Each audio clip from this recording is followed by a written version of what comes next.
Hi, and welcome to Dax Chats. In this episode, I'm speaking to an up-and-coming, rising Australian country artist. She's been around since about 2018 when her first debut single came out called Me and Sandy. She did spend time at the Academy of Country Music in 2017. She's had a host of performances with the likes of the Viper Creek Band, just to name one. And she's just brought out a brand new track called Bouquet. Today, Dax chats to Trinity Woodhouse, and here she is. G'day, Trinity. How are you? I'm good, thanks. How are you? I'm doing well. Well, I've just done a brief setup of your life so far. So tell us how you got involved in music and why it became so important to you. I started singing when I was like 6, like just walking around the house, I started singing, and my parents were kind of like, "Oh yeah, that's cool." Like she likes singing. And I did so much as a kid. Like I did so many extracurricular activities, but everything I did, I always did it while I was singing. Mm. And then when I was about 12, I got on stage for the first time at a local walk up, and I started with one song, built my way up to 3. Then I learnt guitar, started back at one song, then built my way back up to 3. And then it was about November of 2016, and we were going to go to Tamworth Country Music Festival in 2017 just to check it out and see how it went. And I walked out into the lounge room and I said, "Mum and Dad, I'm going to busk when we go to Tamworth this year." Mm-hmm. And they were kind of like, "You've never been busking before. What are you talking about?" And I was like, "Nope, I'm going to do it. I'm going to do it." Uh-huh. So I did. Mm-hmm. And then that year I went to the academy and wrote my first song. And from then nobody has been able to get me off a stage ever since. So obviously, when you go to the academy, you get to meet some great industry people, such as Lynn Botel, of course, Kevin Bennett, Amber Lawrence, all of the ones that have come before you, and they really help mold you into how the industry works, right? Yeah, absolutely. I was in David Carter's group, Mm-hmm. and all of the mentors, because the mentors for my year were David Carter, Ashley Dallas, and Jane Denham. Mm-hmm. And they were all so incredible. Like, even though I wasn't in Ashley or Jane's group, Mm. I learned so much from them, even since the academy. Like, I can contact them and they're more than happy to sit down and have a chat with me about things that I have questions about.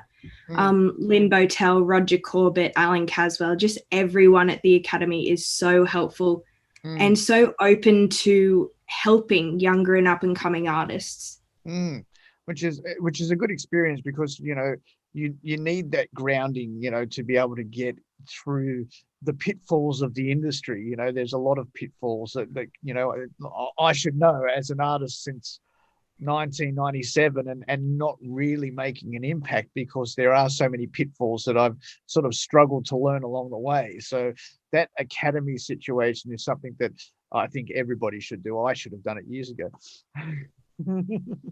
Yeah, it's a really, really great platform, and it's helped me out a lot. Even just with friends in the industry, I have so many friends that live all over the country that I don't get to see very often, but when I do, they're like my best friends. Yeah, So absolutely. Now you're still in high school, right? yes, I So am just starting year 12. you're just starting year 12. So you haven't even finished high school and you're taking on this journey of music.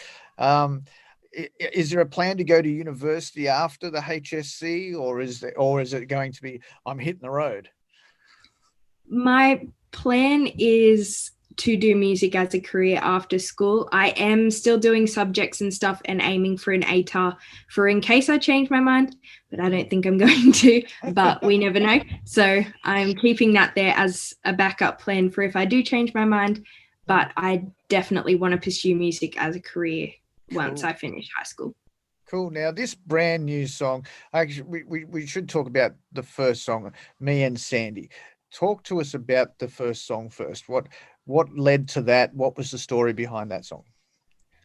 So Me and Sandy was the first song I wrote, and I wrote that at the Academy with Alan Caswell. Mm. And we wrote that in 2017 about my first pony, and she was my best friend in the whole wide world, and I would have done anything for her. And I had her for about a year, and then she got really, really sick. Oh, no. And she was sick for the whole second year that I owned her. And then at the end of that year, unfortunately, she didn't pull through. Mm-hmm. And I was devastated, to say the least. And it was right as I was about to start high school, and I'd just lost my best friend. And then I went to the Academy and I told Alan the story. And I was like, this is what I want to write the song about. Like, this is the only thing I really want to write a song about. And he said, okay, let's do it.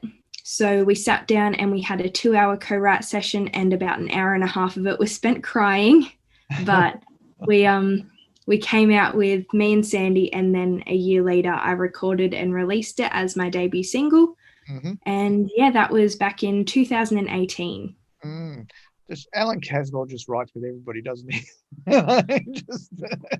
He definitely has some songs going. I don't think there's anybody he hasn't written with, except for me. I mean, I haven't written with Alan Caswell yet, but I have written with the guy that you co-wrote this song with. I wrote my 2019 single was written by myself and Troy Kim, who was the co-writer in your brand new single.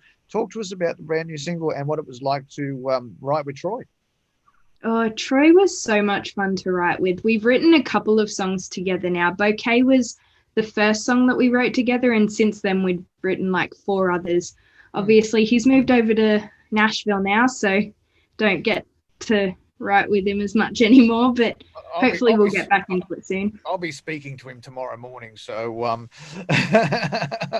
tomorrow morning Nashville time, it will be night time. So tomorrow morning for me, yes. And honestly, the way Bouquet came around was I just liked the word. I just thought it was a pretty word. I thought it was a cool word. And we spent about 45 minutes of that co-write session trying to come up with a rhyming word for bouquet. And it was a toss-up between okay and croquet. And I don't think croquet was going to work. No, you could have done ricochet. We could have. That would have been a good word. Where were you? When did you write it? I can tell you where I was. About a year and a half ago, I think. Maybe, yeah. So sort of towards the end of 2018, right? No, it was last year. Last year. I don't know when anything is. 2000. Oh, sorry, we're almost. No, it's me. We've almost finished this year. 2019. I'd tell you where I was. I was on the Tweed Coast. I'd released my single, The Whiskey, that was written with Troy, and I was living on the Tweed Coast at the time until June, and then I moved back to China. So that's where I was. So tell us about the story of Bouquet. What's the song about? So the song is about a girl that doesn't want any of the fancy things and is just happy sort of being herself and doesn't want anyone that's going to show off to her or try and act cool. She just wants to get to know the real them. And then you see the music video, and that kind of takes a different perspective, but at the same time kind of similar. So it runs. Yeah, the video clip runs like a speed dating scenario where there was 4 unpleasant men. Yes, there was one that was like showing off his watch and saying how cool he was. Then there was one that just wouldn't stop talking. Then there was one that was obsessed with his cats and kept showing her photos of his cats. And then the last guy just kept scratching himself. And when I tell you, that day is one of the funniest days I have ever experienced. It was hilarious the whole time because you were just watching these guys trying to show off these characters that they were playing. And they were all doing it all at once. So you'd walk around and they'd have these extravagant stories made up to fit their character that they've just come up with. And you walk around and the cat guy's talking about how he has 7 cats and their names. And then the other guy's talking about his watch and where he bought the watch. And it was the funniest thing. Wow. So Duncan Toombs did that with the filmery? Yes. Duncan filmed that one and he was absolutely amazing, and I'm so happy with how the video came out. Absolutely. So everybody should check that video out. It is on YouTube right now, and it is, I believe it's on Trinity's Facebook page as well. And also I wanted to say that you had Lynn Botel do backing vocals for Bouquet. Yes, I did. I am lucky enough to have Lynn as my vocal coach, and she has helped me so much with this whole single release, and the video. She was in the video, and just she's helped me out so much with this whole release, and I don't know what I would have done without her. Well, I tell you what, you're doing pretty well. You've got a 9-time gold guitar winner by your side, so that's doing pretty good. Yeah, I'm pretty lucky. Yeah. I need to ask there's a couple of questions I want to ask. One is, how have you navigated this recent year that we've all had, the pandemic? I mean, you had an amazing run at Tamworth this year with like 25 shows in 10 days, and then the pandemic hit and you've got nothing. How have you been coping with the whole pandemic? Yeah, it went from the best start to the year with Tamworth, the 25 shows, and then I came back at the end of Tamworth, won an Australia Day award as the Young Female Achiever of the Year, and then I sung a trio with Tara Smith and Australian Idol winner Damien Leith. And then I went in at the start of February into the studio and I recorded Bouquet, and I was all set to go and release new music. And then the lockdown hit, and I had to push the release of my song back 5 months because I couldn't go out and I couldn't film music videos. And it was really, really hard. And obviously then online schooling, couldn't see my friends. I was lucky in that instance, really, because I know a lot of people were locked down for a lot longer than I was. So I am thankful for that. But it was really hard because all of my music had just been taken away, and then all my friends were taken away.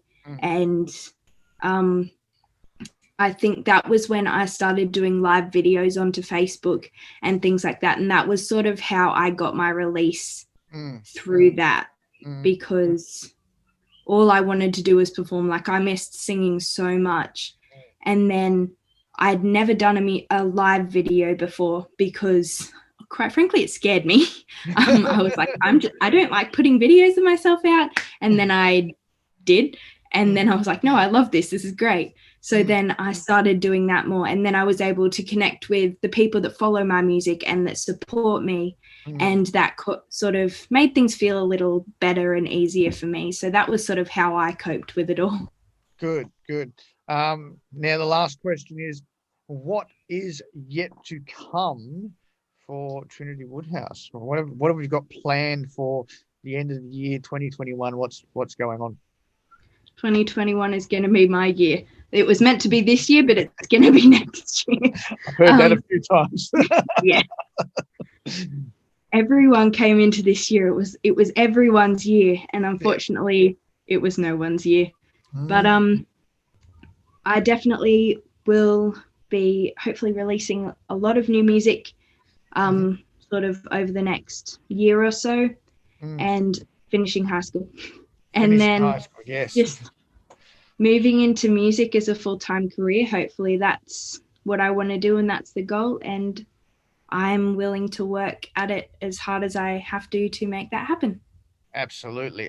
Well, I do know that you're about 4,500 streams for your new song on Spotify. So everybody, jump on the Spotify, get onto that song and put it in your playlists and get that moving up and up and up, because we need those plays.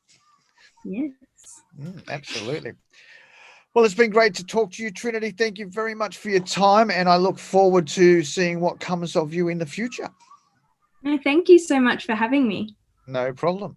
All right, ladies and gentlemen, that was Trinity Woodhouse, and her brand new track is called Bouquet, and it is available on the streaming platforms, as we just said, Spotify, Apple Music. So go and like it, follow it, put it on your playlists, all of that stuff. It is also playing on the Country Thunder Network, so you can go to our website, which is right up there, countrythunder.com.au, and you can request it straight from the player on the website, or you can vote for it in the Country Thunder 20, which the voting form is at the top of the page. This has been Dax Chats. I'm DJ Dax, and we're proudly supported by these guys right here, Neon Horse in Stanhope, Victoria. Bye for now.